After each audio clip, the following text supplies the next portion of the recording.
Gratitude for God's grace, దేవుని కృప కొరకై కృతజ్ఞతలు చెల్లించుట. అది మనము కొంత ధ్యానం చేద్దాము. దాన్ని బట్టి మనము దేవుని స్తుతిద్దాము. ఆనాడు వారికి ఈనాడు మనకు దేవుని కృప ఎంతో హెచ్చుగా అనుగ్రహించబడింది. మనము పొందిన దేవుని కృపను బట్టి దేవుణ్ణి మనము స్తుతించాలి.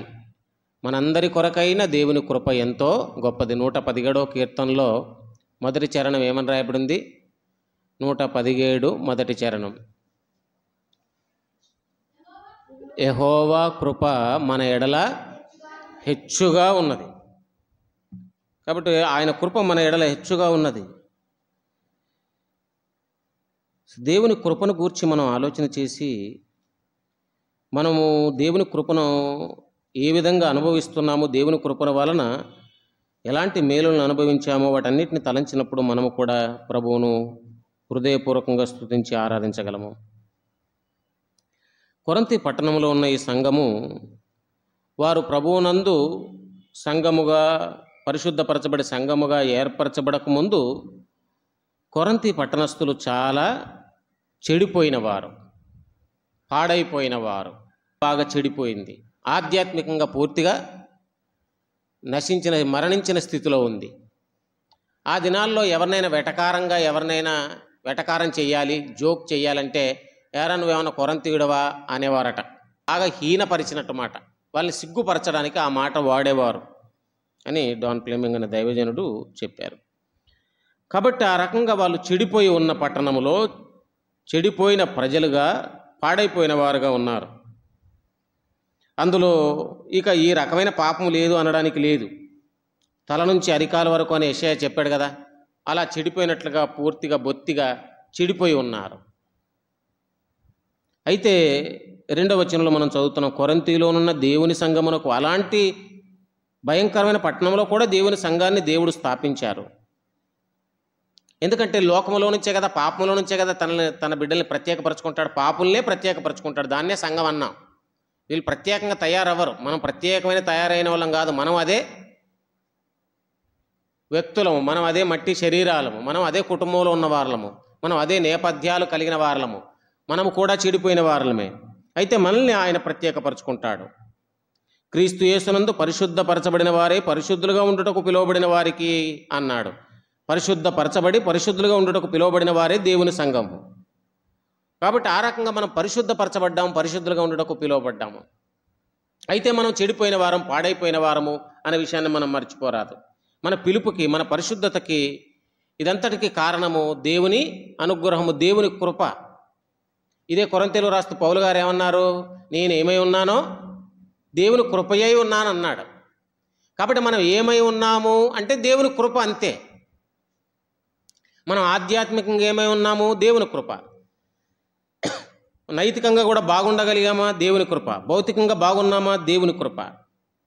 ఇలాంటి చెడిపోయిన వారు, ఇప్పుడు ఈ కాలంలో చెడిపోయిన మనము ఎలాగ మనము ఈ మంచి స్థితిలోకి రాగలిగాము, సంఘములోనికి తీసుకురాబడ్డాము, పరిశుద్ధపరచబడ్డాము, పిలువబడిన వారలము, ఏర్పరచబడిన వారలమయ్యాము అంటే మనకు అనుగ్రహించబడిన దేవుని కృప. మనకు దేవుని కృప లేకపోతే మనం పిలువబడము, మనం ఏర్పరచబడము, మనం ప్రత్యేకించబడము, మనం పరిశుద్ధపరచబడము, మనం సంఘంలోకి రాము. ఆ లోకంలో ఉండి పాపులుగాను ఉండి అలాగే నశించిపోదుము. కాబట్టి నీ మీద దేవుని కృప ఉంది అనడానికి నీవు దేవుని సంఘములో చేర్చబడ్డావు. అదే దేవుని కృప, అదే హెచ్చైన దేవుని కృప. దేవుని కృపను గురించి బైబిల్లో చాలా విషయాలు మనం చూడవచ్చు. కానీ ఇప్పుడు ఈ 4 నుంచి 9 వచనాల్లో కనీసం ఒక 6-7 విషయాలు మీకు నేను జ్ఞాపకం చేస్తాను. మొట్టమొదటిగా మీకు అనుగ్రహించబడిన దేవుని కృప అనే 4వ వచనంలో మనం చూస్తున్నాం కదా. అంటే దేవుని కృప అనుగ్రహించబడిందని ఎవరిని అంటాం? మొట్టమొదటిగా అంటే రక్షణ పొందిన వారిని. ఇందాక చెప్పినగా సంఘంలో చేర్చబడడం అంటే ఇన్ ద సెన్స్ రక్షణ పొందుట. ఎఫెసీ 2:8 మీరు విశ్వాసము ద్వారా కృపచేతనే రక్షణ పొందారు. కాబట్టి దేవుని కృప పొందాడు అంటే అర్థం ఏంటంటే రక్షణ పొందాడు అని అర్థం. నమ్మి బాప్తిసం పొందిన వారు, క్రీస్తును తమ స్వరక్షకుడుగా కలిగిన వారందరూ దేవుని దైవ కృపలో ఉన్నారు. దేవుని కృపకు పాత్రులు, దేవుని అనుగ్రహమునకు పాత్రులు. అది ధన్యకరమైనది. దేవుని కృప పొందెను, నోవహు దేవుని కృప పొందెను అని చదువుతాం మనం. వాళ్ళు రక్షణ పొందారు, ఇక నశించిపోరు, వారు ఎన్నటికీ నశించిపోరు. నశించిపోక నిత్య జీవం పొందినట్లుగా రక్షణ పొందారు. మన రక్షణ దేవుని కృప వలనైనది. గొప్ప రక్షణ, నిత్య రక్షణ, విలువైన రక్షణ, నిత్యము దేవునితో మనల్ని ఉండేటట్లుగా చేసిన ఈ గొప్ప రక్షణ కృపచేత మనకు అనుగ్రహించబడింది. అది మొదటి విషయం.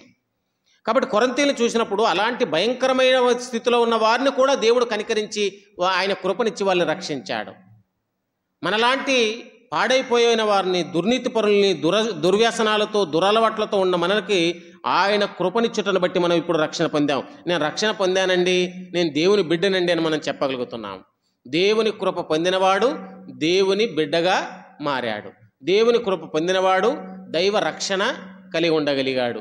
దేవుని కృప పొందినవాడు దేవుని సంఘములో సభ్యుడిగా ఉండగలిగాడు. రక్షణ పొందాడు, సంఘములో సభ్యుడిగా ఉన్నాడు. తర్వాత మాట చూడండి, దేవుని కృప ఎలాగ మన జీవితంలో కార్యం చేస్తుందో 5వ వచనం చూడండి. ఇప్పుడు క్రీస్తును గూర్చిన సాక్ష్యము మీలో స్థిరపరచబడింది అంటాడు. క్రీస్తును దేవుని కృప పొందిన వాడిలో క్రీస్తును గూర్చిన సాక్ష్యము కన్ఫర్మ్గా ఉంటుంది, స్థిరపరచబడిపోతుంది. క్రీస్తు ఎవరో, క్రీస్తు ఏమై ఉన్నాడో, క్రీస్తు నా కొరకు ఏమి చేశాడో దేవుని కృప పొందినవాడికే ఆయనను గూర్చిన మాటలు, ఆయన గూర్చిన సాక్ష్యము ముద్రించబడుతుంది, స్థిరపరచబడిపోతుంది. నువ్వు నిద్రలో లేపడిగిన క్రీస్తును గూర్చి నీవు ఏం చెప్పగలుగుతావు అంటే వెంటనే చెబుతావు నీవు, ఆయనే నా రక్షకుడు, ఆయనే నాకు మార్గము, సత్యము, జీవము, ఆయనే నా స్థానముల నా శిక్షను భరించాడు, నేను నీతిని పొందినట్లుగా ఆయన నా అపరాధములన్నీ మోసుకున్నాడు, నేను దేవుని నీతి ఎగునట్లుగా నా కొరకు ఆయన పాపముగా చేయబడ్డాడు, నేను ఆశీర్వాదం పొందినట్లుగా ఆయన నా కొరకు శాపాన్ని పొందాడు. ఇలాగా క్రీస్తు దేవుడై ఉండి మానవుడిగా నా కొరకు వచ్చి నా పాపాల్ని ఆయన మీద వేసుకొని సిలువలో తన రక్తాన్ని నా కొరకు చిందించి ఆ రక్తములో నాకు పరిశుద్ధతను ఇచ్చాడు, నాకు విముక్తిని ఆయన ఇచ్చారు. కాబట్టి ఈ సాక్ష్యము నాలో స్థిరపరచబడింది. ఈ సాక్ష్యము సంఘములో ఉన్న ప్రతి వారిలో స్థిరపరచబడింది. అది దైవ కృప పొందినవాడు అంటే అర్థం. దేవుని కృప మీకు అనుగ్రహించబడింది, నేను దేవుణ్ణి స్తుతిస్తున్నాను. మొదటిగా మీరు రక్షణ పొందారు. రక్షణ పొందారు అంటే యేసును గూర్చిన సాక్ష్యం కూడా మీలో స్థిరపరచబడింది. యేసును గూర్చి ఎంతో గొప్పగా మీరు సాక్ష్యం ఇవ్వగలరు. మీలో మీరు ఎంతో గొప్ప సాక్ష్యాన్ని ఆయన గురించి కలిగి ఉన్నారు. ఆయనకు మీరు సాక్షులుగా ఉండగలుగుతున్నారు. 3వ విషయం చూడండి, 6వ వచనం. మీరు ప్రతి విషయములోనూ అనగా సమస్త ఉపదేశము, సమస్త జ్ఞానములో కూడా ఐశ్వర్యవంతులయ్యారు అన్నాడు. అనగా వారికి దేవుని కృప ఇంకా ఎక్కువగా అనుగ్రహించబడింది. ఏంటంటే ఇప్పుడు వారికి సమస్త విధములైన జ్ఞానం ఇవ్వబడింది, సమస్త విధములైన ఉపదేశం ఇవ్వబడింది. రక్షించబడి సంఘములో చేరి యేసుక్రీస్తుని గురించి సాక్ష్యము, బేసిక్ అంటే పునాది సత్యము, సాక్ష్యము స్థిరపరచబడ్డా వాళ్ళకు ఉపదేశం అవసరం. వాళ్ళు ఇంకా ఎంతో ఎదగవలసి ఉంది. కాబట్టి వారికి ఉపదేశం ఇవ్వబడింది. దైవ జ్ఞానమును వారు పొందగలిగారు. ఏమన్నాడు? దైవ జ్ఞానములో ఐశ్వర్యవంతులయ్యారు. కృపను బట్టి మనము ఆధ్యాత్మిక ఐశ్వర్యవంతులమయ్యాము అని 3వ విషయం మనకు అర్థమవుతుంది. ఆయన కృప పొందినవాడు ఆధ్యాత్మిక ఐశ్వర్యవంతుడవుతాడు. ఆత్మ సంబంధమైన పేదవాడిగా ఉండడు, ఏమీ లేనివాడిగా ఉండడు. చక్కని ఉపదేశం పొందుతాడు, దైవ జ్ఞానం పొందుతాడు. కాబట్టి వారు ఐశ్వర్యవంతులయ్యారు. అది మరొక మాట. మరో మాట చూడండి. కనుక ఏ కృపావరమందును లోపము లేక అనే మాట మనం చూస్తున్నాం. వారు కృపావరాలు పొందారు. కృప పొందిన వాడు ఏం పొందుతున్నాడు? కృపావరము కూడా పొందుతున్నాడు. కృపావరములు అనేకములు వేర్వేరుగా ఉన్నాయి. కొందరు మాట్లాడతారు, కొందరు సాక్ష్యం ఇస్తారు, కొందరు పరిచర్య చేస్తారు, కొందరు పంచి పెడతారు, కొందరు ప్రార్థనాపరులుగా ఉండి వారు ప్రార్థించినప్పుడు ఇతరులకు స్వస్థత కలుగుతుంది, కొందరు సంఘ పరిచర్య చేస్తారు, మందిర పరిచర్య చేస్తారు. ఇలా కృపావరములు అనేకములు. కృప పొందినవాడు కృపావరము పొందుతున్నాడు. పౌలు గారు సంఘాన్ని చూసి వాళ్ళందరి నిమిత్తం దేవుని స్తుతించడం ప్రారంభించాడు. ఎంత చక్కగా కృపావరాలు పొందారు ఈ పిల్లలు, పెద్దలు, స్త్రీలు, పురుషులు. ఏదో ఒక కృపావరం వారిలో కనపడుతుంది. ఏదో ఒక వరాన్ని వారు కలిగి ఉండడాన్ని బట్టి, ఆ వరాన్ని బట్టి చక్కగా పరిచర్య చేయగలుగుతున్నారు, చక్కగా దేవుణ్ణి మహిమపరచగలుగుతున్నారు. మందిర సంఘ పరిచర్య చక్కగా జరుగుతుంది. కాబట్టి నేను దేవుని కృప పొందాను, నాకు దేవుని కృపావరము కూడా అనుగ్రహించబడింది. అది మరొక మాట. ఇంకా ముందుకు వెళ్ళినట్లు చూడండి.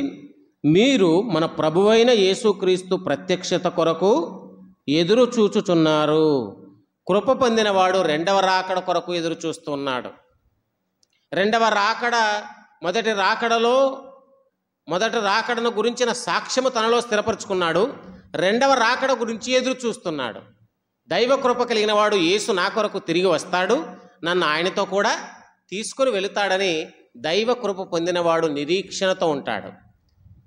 హోపింగ్ గ్రేస్, ఇది నిరీక్షణతో కూడిన కృప, వరములతో కూడిన కృప, ఐశ్వర్యవంతుల్ని చేసిన కృప, సాక్ష్యాన్ని స్థిరపరిచిన కృప, మనల్ని రక్షించిన కృప.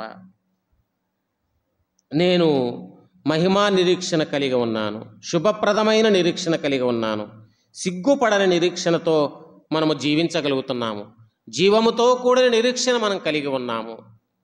ఆయన నా ప్రభు, నన్ను రక్షించుటకు వచ్చి మరణించి సమాధి చేయబడి తిరిగి లేచి ఆరోహణుడైన ప్రభు తప్పకుండా నా కొరకు వచ్చి మరలా నన్ను తీసుకువెళ్తాడు అనే నిరీక్షణ మనం కలిగి ఉన్నాము. చివరిగా అంటాడు చూడండి, మన ప్రభు అయిన యేసుక్రీస్తు దినమందు మీరు నిరపరాధులై ఉండునట్లు అంతము వరకు ఆయన మిమ్మును స్థిరపరచును. అంతం వరకు స్థిరపరిచే కృప. మనల్ని కేవలము ఆరంభించిందే కాదు, అంతం వరకు మనల్ని కాపాడతాడు. మనలో ఉన్న దోషాలు, అపరాధాలన్నింటినీ తొలగించేసి ఆయన యందు నిరపరాధులుగా, నిర్దోషులుగా నిలబెట్టేది కృప. ఆయన కృపను బట్టి మనలో ఉన్న బలహీనతలన్నింటినీ కొట్టివేస్తాడు, మనలో ఉన్న అపవిత్రతంతా కడిగి వేస్తాడు, మనలో ఉన్న దోషమంతా నివారణ చేయబడుతుంది, పాపమంతా కడిగి వేయబడుతుంది, నిర్దోషులుగా, పరిశుద్ధులుగా ఆయన ఎదుట మనము నిలబెట్టబడతాము. అది ఎలా సాధ్యపడుతుంది? ఆయన కృప. మనల్ని నిర్దోషులుగా నిలబెట్టే కృప, నిరపరాధులుగా నిలబెట్టే కృప. చివరిగా మనం చూస్తే 9వ వచనంలో మన ప్రభువైన యేసుక్రీస్తు అను తన కుమారుని సహవాసములోనికి మనల్ని పిలిచిన కృప. ఆయన కుమారుని సహవాసంలోనికి మనల్ని పిలిచాడు. దేవుడు లోకంలో నుంచి మనల్ని పిలుచుకున్నాడంటే, నా కుమారునితో మీరు ఉండండి, నా కుమారుని రక్తంలో కడగబడండి, నా కుమారుణ్ణే జీవాహారముగా, జీవజలముగా భుజించి సేవించండి, నా కుమారుణ్ణే మార్గము, సత్యము, జీవముగా కలిగి ఉండండి, నా కుమారుని ద్వారా నా దగ్గరికి మీరు రాగలరు. కాబట్టి నా కుమారుని సహవాసములో ఉండండి అని ఈ నమ్మదగిన దేవుడు మనల్ని పిలిచాడు. చూడండి ఏమన్నాడు? నమ్మదగినవాడు. దేవుడు నమ్మదగినవాడు. కాబట్టి నమ్మదగిన దేవుడు, కృపనిచ్చిన దేవుడు. ఓకేనా? మనం దేవుని ఎందుకు స్తుతిస్తున్నాము? నమ్మదగిన దేవుడు, కృపనిచ్చిన దేవుడు. కృప ఎన్ని రకాలుగా పొందామో మనం చూసాం ఇందాక. నమ్మదగిన దేవుడు కూడాను ఆయన. కృప ఇచ్చిన దేవుడు నమ్మదగిన వాడు. ఏ విషయంలో మన స్థిరపరచడంలో, మనం నిలబెట్టడంలో, మనల్ని నిరపరాధులుగా చేయడంలో, మనకు ఉపదేశం ఇవ్వడంలో, మనల్ని జ్ఞానవంతులుగా చేయడంలో, మనల్ని ఆధ్యాత్మిక ఐశ్వర్యవంతులు చేయడంలో ఎందులో తప్పిపోడు ఆయన. నమ్మదగిన దేవుడు ఆయన. ఎవరినైనా నమ్మితే మనం ఏమన్నా వమ్ము చేయబడతాం, మోసపోతాం, కానీ ఆయన ఎన్నటెన్నటికీ నమ్మదగిన వాడే. కాబట్టి నమ్మదగిన దేవుణ్ణి, కృపనిచ్చిన దేవుణ్ణి మనము స్తుతించాలి. ఈ ప్రస్తుతమందు మనకు రక్షణను, సంఘమును, ఉపదేశమునిచ్చాడు. భవిష్యత్తు కొరకు తన కుమారుని గూర్చిన నిరీక్షణ ఇచ్చాడు. నా కుమారుని మరలా మీ కొరకు పంపుతాను, ఆయనతో పాటు మీరు నా యొద్దకు వస్తారు అని భవిష్యత్తుకు నిరీక్షణ ఇచ్చాడు.